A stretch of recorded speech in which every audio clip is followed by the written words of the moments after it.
আমরা প্রথমে নামার সময় এটাকে দেখেছি, খুবই ভালো লাগছিল এখন আর কি। আর এখন তো ভিতরে ঢুকেছি, নিচে একদম আবার উপরে উঠছি, তাই একটু হাঁপসে যাচ্ছি। মেঘালয় জার্নির পর সেখান থেকে আমরা বাড়ি ফেরার পথে রওনা দিলাম দার্জিলিংয়ে যাওয়ার উদ্দেশ্যে। এবং তার সঙ্গে আমরা তোমাদেরকে একটা কথা বলতে চাই বন্ধুরা, আমরা দার্জিলিংয়ে যেতে না যেতেই প্রথমে আমরা দেখলাম যে প্রচুর মনসুন সিজন এখানে। তাই কারণে তোমরা দেখতেই পাচ্ছ এখানে চারিদিকে কুয়াশায় ভরা। কুয়াশা, মেঘ, যা কিছু তোমরা দেখছো সেটাই বলতে পারো, সেটাই অনুভব করতে পারো। যেটা তোমরা দেখছো এটা অ্যাকচুয়ালি কুয়াশাও নয়, এটা মেঘই বলা যেতে পারে। তো বলার কথা এটাই, এখানে মনসুন সিজন তারাই পছন্দ করো যারা প্রকৃতপক্ষে ভালোভাবে রাইড করতে পারো। যারা রাইডে তোমরা কাঁচা আছো তাদেরকে আমি একটাই সাজেস্ট করতে চাই, তোমরা বাইক পথে না আসাটাই বেটার হবে। জুলাই আগস্ট মাসের পরিস্থিতিটাকে জানাবো এবং সেখানে রুমের ভাড়া এখন কেমন যাচ্ছে, সামার সিজনের মধ্যে সেখানে ঠান্ডা কতটা, এবং সম্পূর্ণ ভিউ পয়েন্টগুলোকে তোমাদেরকে তুলে ধরে দেখাবো বন্ধুরা। তো চলে এখন দার্জিলিং উদ্দেশ্যে যাওয়া যাক। শিলিগুড়ির মধ্যে ঢুকতেই না ঢুকতেই বৃষ্টির চাপ, তো এখন একটা ছোট্ট ব্রেক নিলাম, এখানে চাটা খাবো, খেয়ে তারপর এখান থেকে রওনা দেবো। সারা রাস্তা চলতে চলতে তোমাদেরকে কিছু বলতে বলতে ফাইনালি আমরা পৌঁছে গিয়েছি শিলিগুড়ি। তো এখান থেকে মাত্র আর 70 কিলোমিটার ডিস্টেন্স দার্জিলিং।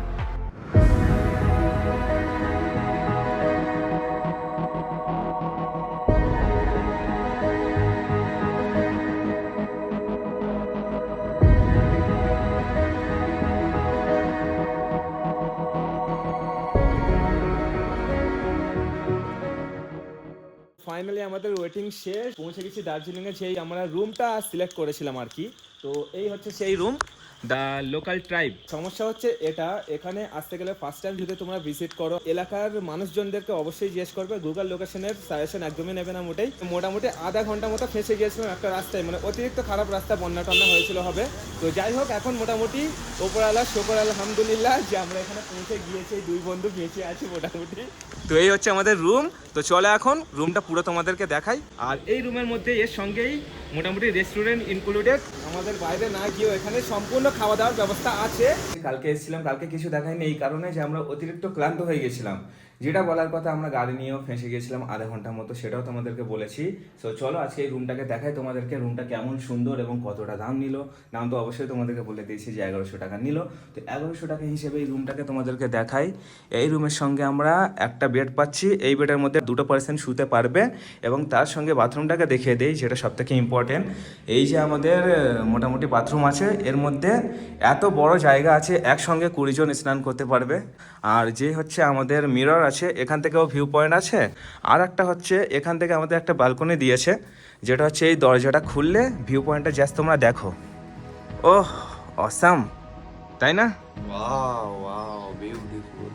এখানে বসে বসে তোমরা আড্ডা জমাতে পারো, এবং আড্ডা তো বেশিক্ষণ রুমের মধ্যে জমানো উচিত নয়, কারণ ঘুরতে এসেছি, ঘুরে আড্ডা জমাবো। আচ্ছা, রুম থেকে বার হয়ে যদি কিছু খেতে চাও, তো রুমের সঙ্গে ইনক্লুডেড আমাদের রেস্টুরেন্ট আছে, যেটা তোমাদেরকে দেখিয়ে দিই। এই রুমের মধ্যেই এটাই হচ্ছে রেস্টুরেন্ট, রুমের সঙ্গে ইনক্লুডেড। এবং এখানেই তোমরা বাইরে না গিয়ে সম্পূর্ণ যা কিছু অর্ডার করতে চাও এখানেই তোমরা অর্ডার করতে পারো। পুরো দেখে বুঝতে পারছো মোটামুটি পুরো সেট আপ করা আছে। রুমের সঙ্গে ডাইরেক্ট ক্যাব, রেস্টুরেন্ট ইনক্লুডেড আছে, তোমরা সব কিছু এখানেই খেতে পারো, কোনো অসুবিধা নেই। মোটামুটি পুরো ফ্যামিলি এলেও রুম নিয়ে সব কিছু এখানে খেতে পারো। তো চলে এখন বাইরের মধ্যে গিয়ে আমরা তোমাদেরকে ভিউ পয়েন্টগুলো দেখাই। একদম বাইরে বার হলেই, রুম থেকে এই যে বাইরে বার হলাম, এখানে আমাদের গাড়ি পার্ক করেছি, আর ঠিক পার্কিং পয়েন্টের সামনেই আমাদের টয় ট্রেন, এখান থেকেই টয় ট্রেন যায়। তো এবারে চলে একটু ঘুরে বেরিয়ে সব কিছু ভিউ পয়েন্টগুলো দেখাই।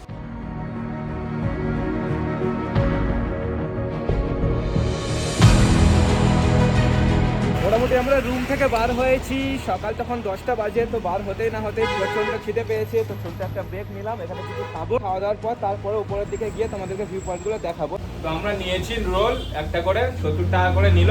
তো এক্সপেক্ট করতে চেও না যে আমাদের কলকাতার মতো সবকিছু কম দামে এখানে পাবে, সবকিছুর জন্য একটু বেশি বাজেট খরচা করতে হবে এখানে, ঠিক আছে? কিন্তু খাওয়া দাওয়া এখানে খুবই মানে ভালো, মোটামুটি রোল খারাপ মনে হলো না, পুরো আমাদের ওখানের মতো ভালোই মনে হলো। তো চলো এখন খাওয়া দাওয়ার পর দেখা হবে।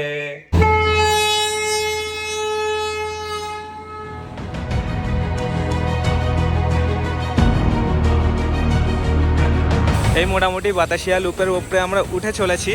তো এখানে টিকিট কাউন্টার আছে, টিকিট পার পার্সন 50 টাকা হবে আই থিঙ্ক, লেখা আছে। জিজ্ঞাসা করি দাদাকে, টিকিট কিतना? 50 रुपीज़ 1 पर्सन। Okay, 2 ticket. এই হচ্ছে আমাদের টিকিট, 100 টাকা নিল দুজনার। এই হচ্ছে গেট, এখান থেকে আমরা ঢুকে চলেছি। সো চলো ভেতরের মধ্যে গিয়ে দেখি এখন এখানের ভিউ পয়েন্টগুলো কী কী আছে স্পেশাল এখানে। সো এটা হচ্ছে বাতাসিয়া লুপ, যেটা আগেই বলেছি। তো চলো ফার্স্ট আমরা ভিজিট করেছি দার্জিলিংয়ের মধ্যে এটাই। এখানের মধ্যে যেটা তোমাদেরকে বলতে চাই, এখানে সেই যে ড্রেস আপগুলো আছে দেখা পাচ্ছ, এখানে মানে যেমন খুশি তেমন সাজ যেটা আছে আর কি, তোমরা সেজে গুজে এখানে ঘুরে বেড়াতে পারো এখানেরই মানুষজনদের মধ্যে। আর এখান থেকে এই যে টয় ট্রেনের এই যে পাটরি করা আছে, সো এই যে সেই আমাদের ট্রেন, এখান থেকে ট্রেন যাওয়া আসা হয়। বাতাসিয়া লুপ হলো এমন একটি রেলপথ যা ভারতের পশ্চিমবঙ্গের দার্জিলিং জেলায় অবস্থিত একটি সুড়ঙ্গের মাধ্যমে এবং একটি পাহাড়ের চূড়ার উপর দিয়ে চলাচল করে। এটি 1999 সালে চালু হয়েছিল। এই স্থানে 50,000 বর্গফুটের একটি ফুলের বাগান রয়েছে। দার্জিলিং হলো ভারতের পশ্চিমবঙ্গ রাজ্যের সবচেয়ে উত্তর অঞ্চলের একটি শহর। এটি সমুদ্রপৃষ্ঠ থেকে 6,709 ফুট উচ্চতায় পূর্ব হিমালয়ের শিবালিক পর্বতশ্রেণীতে অবস্থিত। শিলিগুড়ি করিডোর নামক সরু রাস্তা দিয়ে শহরটি পশ্চিমবঙ্গ রাজ্যের সাথে সংযুক্ত রয়েছে। বিশ্বের তৃতীয় উচ্চতম পর্বতশৃঙ্গ কাঞ্চনজঙ্ঘা শহরটির উত্তরে অবস্থিত এবং পরিষ্কার দিনে তা এই শহর থেকে দৃশ্যমান হয়ে থাকে। উপর থেকে আমরা একদম এসেছি। এই ওয়াটারফলের নামটা তোমাদেরকে বলে দিই, রক গার্ডেন নামে পরিচিত। এই যে ঝর্ণা টর্ণা আছে, এখানে তোমরা স্নান টান করতে পারো এবং এখানে দাঁড়িয়ে ফটো তো তুলতে অবশ্যই পারবে। তার সঙ্গে পার্কিং চার্জ আমাদের 20 টাকা নিল, বাইক পার্কিং চার্জ। তো এই হচ্ছে আমাদের টিকিট কাউন্টার, পার পার্সন এখানে 20 টাকা অনলি। ক্যামেরাটা খোঁজনা হয়ে গেছে, এখানে এসছি 40 টাকা নিল এবং তোমরা ভিউ পয়েন্টটাকে যদি চাও বাইরে থেকেও দেখতে পারো, কিন্তু ভেতরে ভিজিট করতে গেলে 20 টাকা করে টিকিট কাটতে হবে। তোমরা কেটেছি, চলো এখন ভেতরের মধ্যে প্রবেশ করি। আর ভেতরে ঢুকতে সব থেকে প্রথমে সেটা দেখা পেয়েছি ওয়াটারফল। এই ঝর্ণার পানিগুলো এখান থেকে বয়ে যায়, এই যে এখান থেকে বয়ে যায়। এখান থেকে গিয়ে কোথায় পড়ে তার কোনো ঠিক নাই। তো চলো ওদিক থেকে দেখি এখন। তো চলো এখানে টাইম ইনভেস্ট না করে আর এখান থেকে এগোনোর পথে এখান থেকে স্লিপ করতে পারো। তো এখান থেকে তোমরা যদি যারা আসবে আস্তে আস্তে হাঁটো। আর এই যে আমার বন্ধু পিঙ্গুইন মতো হাঁটছে।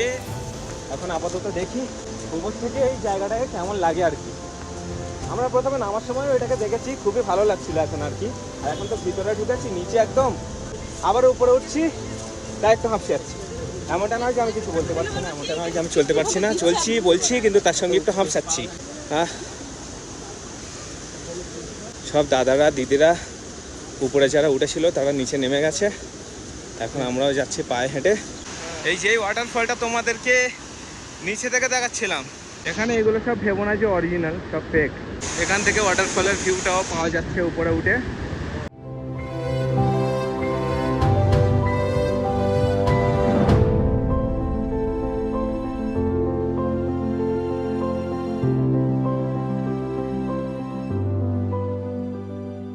তো বন্ধুরা, বাতাসিয়া লুপ এবং রক গার্ডেন দুটো প্যালেস আজকের মধ্যে আমরা ভিজিট করেছি, তোমরাও দেখেছো, সঙ্গে আমরাও দেখেছি।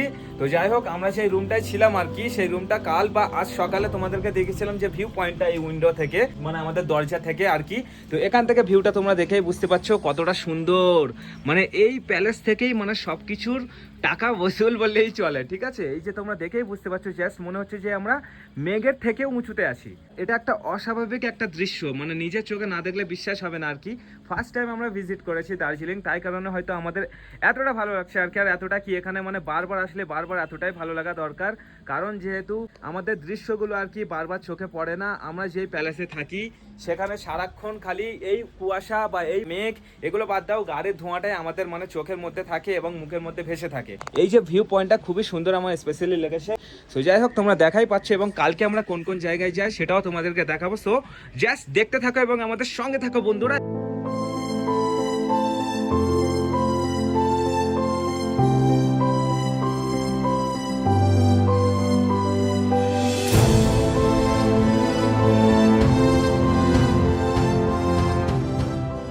সেকেন্ড ডে আমরা দার্জিলিংয়ে পুরোপুরি কাটাইনি। এর কারণ হচ্ছে এটা যে জুন জুলাই মাসে অতিরিক্ত মনসুন সিজন, অতিরিক্ত বৃষ্টি হয়। সেই কারণে আমরা মানে এত বৃষ্টির চাপ দার্জিলিংয়ের মধ্যে আর কি, যে রেনকোট পরেও পুরোপুরি ভিজে যাচ্ছি। তো তোমাদেরকে একটা সাজেস্ট করবো, যারা বাইক নিয়ে আসবে তারা এই সিজনে একদম মোটেই আসবে না। যদি তোমরা বৃষ্টি পছন্দ করো, মনসুন সিজন পছন্দ করো, তাহলে অবশ্যই এসো। আর 4 হুইলার নিয়ে এলে তো কোনো মানে অসুবিধাই নেই। আর যদি বেস্ট ভিউ তোমরা পেতে চাও, যে ফগ না যেন অতটা থাকে, পুরো পাহাড় মানে সব কিছু দেখা যায়, তাহলে তোমাদেরকে সাজেস্ট করবো এটাই যে তোমরা ডিসেম্বর বা নভেম্বরের দিকে এসো, তাহলে সম্পূর্ণ ভিউটাকে তোমরা এনজয় করতে পারবে। তো যাই হোক, আমাদের ব্লগ আজকে এই পর্যন্ত এন্ডিং করলাম। আর এতদিন আমাদের সাথে থাকার জন্য অনেক অনেক ধন্যবাদ, শুক্রিয়া, জাযাক আল্লাহু খাইর। আবার দেখা হবে নেক্সট ব্লগে। টাটা বাই বাই, চলো।